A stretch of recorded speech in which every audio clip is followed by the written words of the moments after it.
మీరు 3వ నెలలో ఏమి అనుభవించొచ్చు? పగలంతా నిద్రపోవాలని అనిపించొచ్చు, అలసట మరియు వివిధ రకాల భోజనం కోరికలు. లోపల శిశువు పెరుగుతూ ఉంటుంది. ఒక కణాల బంతి నుంచి ఇప్పుడు ఒక పిండంకి వృద్ధి చెందుతుంది. శిశువు మెదడు కూడా పెరుగుతూ ఉంటుంది మరియు పైన మరియు కిందటి కన్ను రెప్పలు కూడా ఇప్పట్లో కనిపిస్తుంది, కానీ అవి మూసి ఉంటుంది. జననాంగాలు కూడా ఏర్పాడవుతూ ఉంటుంది మరియు శిశువు 2.5 అంగుళాలంత పొడవు ఉంటుంది. తన చేయి మరియు కాళ్ళని కూడా మెల్లగా కదిలిస్తూ ఉంటుంది, కానీ మీకు బయట నుంచి ఇది గ్రహించడానికి కష్టం. ఇది గ్రహించడానికి ఇంకా ఒక 2 నెలలు పడవచ్చు. ఎముకలు మరియు మృదులాస్థి కూడా శిశువు లోపల ఏర్పాటు అవుతూ ఉంటుంది మరియు పళ్ళు కూడా దవడ కింద ఏర్పాడవుతుంది, కానీ ఇవి కూడా బయటికి కనపడవు.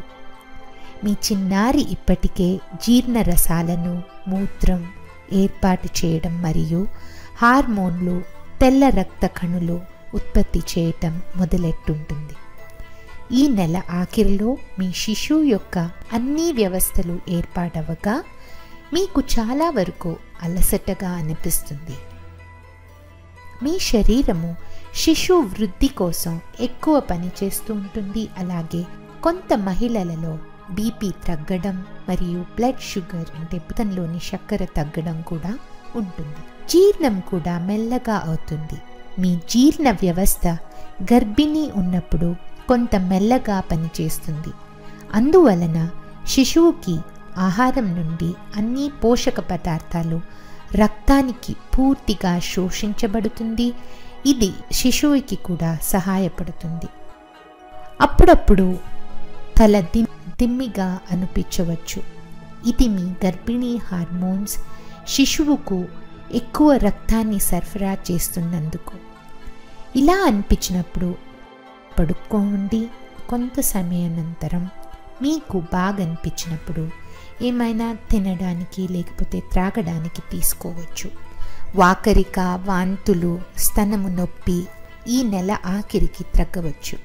మీ పొత్తి కడుపులో కొంతవరకు మీ గర్భిణి ఉన్నట్టు తెలియడానికి ప్రారంభమవుతుంది.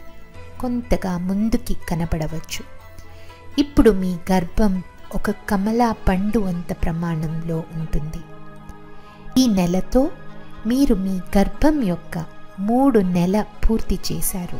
ఇంకా సుమారు 28 వారాలు ఉన్నాయి.